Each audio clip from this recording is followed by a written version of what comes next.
During World War II, my granddad, the banks all closed at 2 o'clock. They were open at 9 and closed at 2.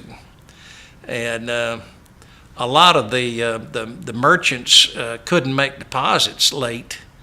And so my granddad invented the night deposit box, because a lot of the servicemen would come into town later and buy from the merchants, and the merchants wanted to get the cash safely in the bank. And so my granddad invented the night deposit box during World War II for that purpose, because of the servicemen out at Bryan Air Force Base. In fact, my dad was stationed in Farragut, Idaho. He was in the Navy. Why the Navy had a base in Farragut, Idaho, I don't know. But anyway, that's where he was stationed for some period of time. And he went into town, and there was a vendor on the street that had fruit, and he picked up an apple and took a bite of it and reached into his front pocket of his uniform, and he'd left his money back at the base.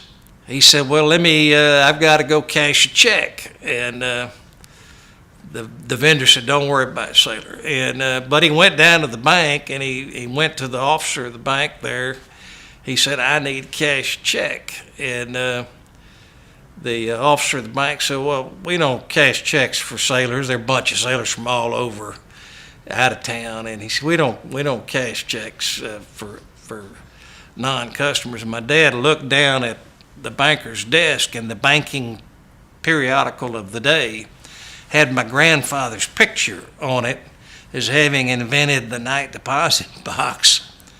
And so my dad, whose name was Travis Bryan Jr., after his father, looked down and said, well, that's my father right there on that picture. And make a long story short, they went ahead and cashed the check, and he went back and paid the apple vendor.